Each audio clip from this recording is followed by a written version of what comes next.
Продолжуваме понатаму во студиото со првиот разговор за денеска, во кој што зборуваме за тоа какви сигнали ни испраќа телото и дали тоа значи дека самите можеме да си ја избереме храната која што ни е потребна. Со Надица Илиевска, нутриционист, се консултираме на оваа тема. Многу интересно тоа, добро утро. Добро. Додека се подготвував за разговорот и со колегите, разговаравме за тоа какви потреби имаме за храна во овој период. Знаевме да се пошегуваме многу за тоа каква храна ни е потребна, со оглед на тоа дека е малку постудено, па мислиме дека храната која што ќе настопли или е покалорична, дека таа е таа која што треба повеќе да ја конзумираме. Сега, шегата настрана, како можеме да ги препознаеме сигналите на телото и што тие укажуваат каква храна ни треба? Па во текот на историјата и на развитокот на човекот до она што ние денеска го кажуваме како Homo sapiens, всушност потребите за храна, инстинктите за храна биле директно поврзувани со преживувањето. Но ние пак денес живееме во едно големо изобилство од храна, намирници и храна која што нашите предци речиси не може да ја препознаат во таков облик во кој што ја конзумираме ние. Науката веќе докажува одредени поврзаности со однос на тоа што ни сака нашето тело, ќе го раздалечам од тоа што ни сака нашата душа или што нас не влече кон низ храната, бидејќи честопати тие две работи не се поклопуваат. Телото секогаш ни праќа сигнали, впрочем тоа е општо познато и во медицинската наука, дека всушност треба да си го слушаме телото. И затоа ми се допаѓа многу еден правец кој што се појави последните децении, а тоа е свесно јадење. И мислам дека освен едукацијата за исхрана, тоа е нешто на кое што треба да поработиме. Телото ни испраќа сигнали. За жал, многу често ние знаеме да ги помешаме. Телото ни испраќа сигнали на прилагодување и кон сите годишни времиња. И иако се шогуваме, во секоја шега има и помалку вистина, да, на вистина, нашето тело троши повеќе калории за терморегулација зимно време, летно време па за разладување и на вистина ни се потребни друг тип на намирници во зимно време. Но свесното јадење означува дека треба да ги користиме така наречените зимски намирници. Малку а ние ги помешавме малку сезоните во однос на намирниците. Па, например, црвен домат ни е веќе нормално да конзумираме 12 месеци во годината. Надица, убаво да објасниме со оглед на тоа дека шегата беше меѓу нас, дека сега телото ни бара бурекче, па ни бара симит, па нешто така, да речеме повеќе. И шегата одеше во таа насока дека студените денови, зимските денови секогаш ја бараат таа покалорична или помрсна храна. Дали таа е таа која што треба ние да ја конзумираме во овој период? Тоа е исто многу интересно прашање и тоа е една тема на која што навистина немаме толку време да ја објасниме. Ќе се обидам многу кратко и пластично да објаснам. Да, потребна ни е храна која што ќе ни даде енергија повеќе. Меѓутоа, тоа не значи типично мрсна храна, типично покалорична храна. Да бидам исхрена, телото не ни дава сигнали ниту за бурек, ниту за симит погача. Тоа дава сигнали дека му треба повеќе енергија. Тука доаѓаме до моментот на јаглени хидрати, а тоа се намирници кои што даваат најбрза енергија. Ако ние енергијата ја црпиме и од мастите, како секундарен извор, јаглените хидрати се најбрзата енергија, односно по конзумирање на одредени јаглени хидрати, посебно шеќери, една подгрупа што многу не ја милуваме од јаглените хидрати, тоа е брза енергија. И тука веќе завршуваат реалните потреби на нас кои ги имаме во однос на расположение, во однос на годишно време, во однос на психолошка состојба. Понатамошниот чекор е веќе психолошки. Науката многу долго време не се занимаваше на поврзаноста на нашите емоции, односно на мозокот со нашиот дигестивен систем. Но постои еден нерв, така наречен нервус вагус, кој е директно поврзан со нашиот дигестивен систем. Од тука хранењето, потребите, желбите, па и чезнеењето кон одредена храна, често пати знае да биде нереална потреба, туку потреба на нашата психолошка состојба, односно, знаеме понекогаш да се пошегуваме јас со моите колеги, нервус вагус, нешто благо ми бара во моментот. На таа тема, што значи тоа често, желбата за благо? Дали тоа значи дека ни недостасува вистина шеќер или има некоја друга причина? Тоа е тој под наводници инстинктот за одбирање на храна, знае вистински да не насочи или да не подзалаже? И едното и другото. Во исхраната ништо не е само црно и само бело. Значи, тука ги имаме и двата елементи на исхрана. Прво е генерално, физиолошки, е потребата од енергија. Значи, рековме брза енергија. Меѓутоа, ако од моментот кога сме се родиле, со мајчиното млеко, ние примаме сладка храна и на тој начин стануваме задоволни, односно чувствуваме ситост, таа еден вид на задоволство од хранењето од сладка храна останува до крајот на нашиот живот.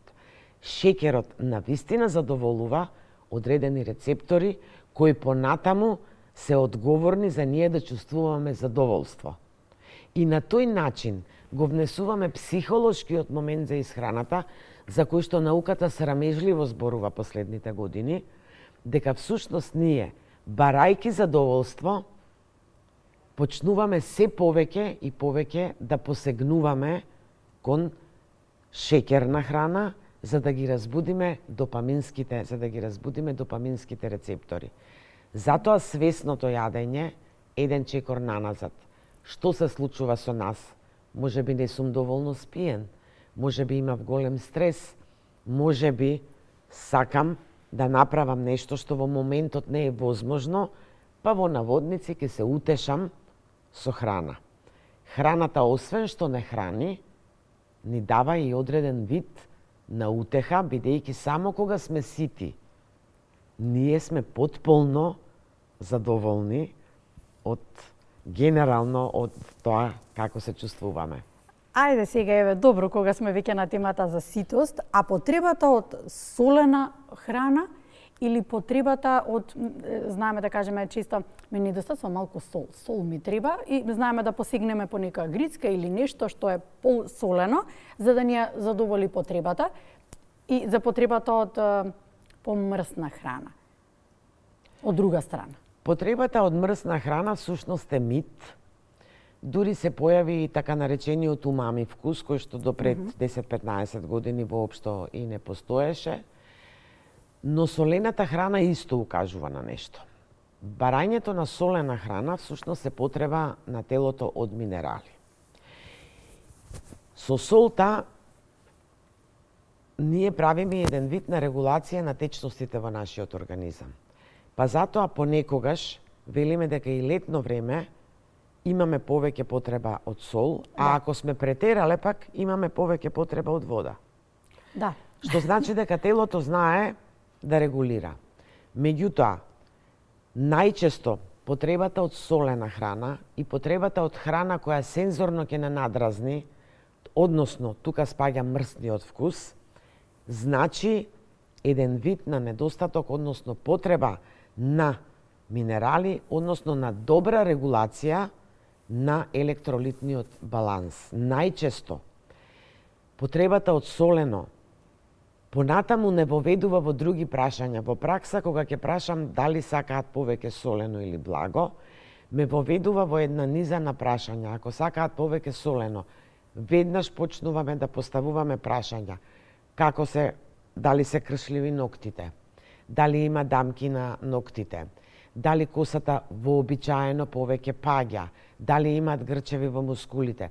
Солената и умами храната е повеќе поврзана со минералите, зашто пак многу малку, односно забораваме, дека минералите, освен што влегуваат како кофактори во изградба на некои наши системи, тие се и ензимски кофактори. Тие помагаат, например, селенот учествува во повеќе од 120 биохемиски процеси во нашиот организам. Често зимно време, особено, чувствуваме повеќе замор, промена на расположение. Дали можеби тоа е првиот знак дека станува збор за нутритивен дисбаланс? Знаете, одредени промени кои што ги чувствуваме на физичко ниво, секогаш се одредена симптоматологија, а нашето здравје е директен резултат на тоа што ние внесуваме за да створиме мускулна маса, енергија, за учење, за работа, за било како, што значи дека во тој правец можеме така да гледаме на работите. Постојат некои сигнали кои што се лесно препознатливи, најчесто анемијата, можеме да ја, значи, анемичен човек кој што му недостасува железо, е поспан, е постојано уморен, затоа што железото не влегува директно, значи, во функцијата на стварање на енергија, но пак помага на клетките кои што носат хемоглобин, кислород, што значи дека тука веќе можеме да зборуваме така. И сега можеме едно по едно во однос на тоа да ги на некој начин објаснуваме. Например, флеките на ноктите, најчесто бели, кај жените веќе и не можам да ги препознаам, меѓутоа кај мажите белите флеки секогаш знаат да укажат на благ недостаток на цинк. Уште ако видиме и млада личност која веќе има седи во косата, исто така укажува на благ недостаток на цинк. Зуењето во ушите, губење на осетот на вкус и на мирис, исто така означува недостаток на цинк. Сите веќе знаеме, ако ништо друго од маркетингот, дека грчевите во мускулите може да укажуваат на недостаток на магнезиум. За жал, благите недостатоци не воведуваат во хронично нерасположение, хроничен замор, и нашето тело ги компензира додека не се појават јасни симптоми на недостатоци кои што понатаму не воведуваат во други симптоматски нарушувања на нашето здравје. А недостаток на витамин Д или B12? Недостатокот на B12 е многу честа појава на кој што сметам дека апсолутно не обрнуваме внимание, ниту пак го проверуваме. Се појави култура на проверување на Д витаминот и да, ние и како нација сме во депривација на Д витамин, што всушност е многу чудно како многу сончева територија. Меѓутоа, да, во право сте, Д витаминот носи умор, се смета дека најмногу укажува на намален имунитет, меѓутоа пак јас и не сум љубител на кажувањата намален имунитет и така натаму, бидејќи имунитетот е стекната категорија и едниот ни е даден уште при раѓање. Д витаминот е нешто што зимно време на вистина треба да го суплементираме и на вистина треба да внимаваме на тоа, а пак B12 треба да знаеме сите дека директно зависи од тоа што јадеме. Поголемиот процент на B12, пардон, поголемиот дел на B12 всушност се регулира во дебелото црево, да не речам се ствара во дебелото црево. И тука веќе е онај рефлекторите на цревната флора, а денес најголемото нарушување на секој здрав човек е цревната флора, односно микробиомот. И тие недостатоци тешко се приметуваат, но се многу евидентни и многу чести. Честопати во пракса имаме третирана анемија, долготрајна, која што не можеме да ја решиме за 3 месеци, и треба да се сетиме дека тоа е депривација на B12. Токму поради неможноста да го направиме преку цревната флора. За мене е здравствено одговорно еднаш во годината да се испитува нивото на одредени клучни и минерали и витамини. Кои се тие? Д витаминот е она што навистина треба да го испитуваме еднаш во годината и токму сега е време, за да можеме да го надополниме во текот на зимата, кога и имаме помалку шанси да го направиме сами од сонце, ќе дојдат и деновите на загаден воздух, кој што директно ги црпи ресурсите и на одредени витамини кои ни делуваат како антиоксиданси, но и одредени минерали. Вегетаријанците и оние кои што често постат, исто на нив препорачувам B12 да испитуваат. Минералниот статус исто така еднаш на 12 месеци или барем електролитниот статус, поготово кај жените околу менопауза, после менопауза, каде што треба да превенираме остеопороза, треба да се испитува и електролитниот статус, односно и количините на калциум, магнезиум, фосфор, што значи дека навистина треба да се вратиме на еден чекор наназад во нашето здравствена одговорност, не само да испитуваме она што е биохемиска лабораторија, него една поширока слика, бидејќи оваквите показатели може многу убаво да укажат и да ни помогнат во превенција на анемии, на разни други заболувања кои што генерално не би ги имале доколку телото преку исхраната добива се она што му треба. И тогаш нема да имаме проблеми со спиењето, со стресот, со способноста на телото да се справи со секаков предизвик. Верувам дека тоа ќе го нагласите, но сакам на една друга тема. Постојано зборуваме за хидратацијата на телото, дека ни е потребна. Вие не подсетувате постојано со секој гостување дека треба да пиеме вода, што повеќе течности, водата ја издвојувате, но постои дали еден мит или вистина, кога чувствуваме глад, да се напиеме чаша вода, тоа ќе ни сигнализира дали вистина ни е потребна храна или само не сме биле хидрирани. Вистина е тоа така или можеби се залажуваме со тоа што ќе се напиеме вода, а повторно сме гладни? А пак ќе се вратам од моментот од кога се раѓаме. Ако со мечиното млеко ние добиваме и доволно вода, регулацијата, односно жетта, погрешно ја третираме понатаму во текот на животот. Жетта се јавува во моментот кога ние веќе сме дехидрирани. Да, најчесто, кај популацијата веќе над 12 години, жетта и гладта се помешуваат. И навистина многу често, кога мислиме дека сме гладни, всушност ние сме жедни. Проблемот со дехидрираноста е начинот на кој што ние пиеме вода. Јас рекевам две групи на популации. Оние кои што со сила пијат вода затоа што знаат дека треба да испијат, да, па потоа нагло испиваат како по некој редослед. Добро, точно. И оние кои што постојано се хидрираат, и тоа е вистинскиот начин. Со текот на старењето ги губиме рецепторите кои што сигнализираат жет, односно потреба за вода, и како на некој непишано правило ги заменуваме со потреба од храна.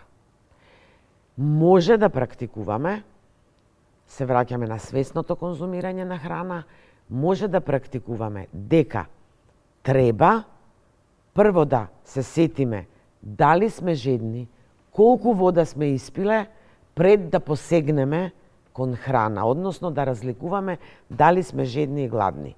Но и да го тргнеме тоа на страна, пред оброк, односно додека го спремаме оброкот, е многу убаво да испиеме една чаша вода. Прво, на некој начин раздвижуваме перисталтика и на тој начин правиме предприпрема на тоа што следи во долниот дел, бидејќи водата многу малку се задржува во желудникот, оди надоле и на некој начин го спрема организмот, дава сигнали дека треба да почне да работи. Но пак, конзумирањето на вода со оброк, затоа и супата се конзумира пред оброкот, на вода со оброк веќе може да направи подолготрајно дигестија и задршка на водата во нашиот Или по оброк. организам. Верувам дека тука веднаш ќе насочите поради тоа што неколку пати сме зборували на темата. И веднаш по оброк исто Да. така не се Исто конзумира вода. Не дека не сме, поготово ако се конзумирал некој солен оброк. Например, нашата позната комбинација на бурек и јогурт или било кое тесто со Геврек јогурт, и јогурт, ајде кажете, тие се тие. навистина не е добра комбинација. Значи, јогуртот и киселото млеко треба да се конзумираат со целозрнени житарки.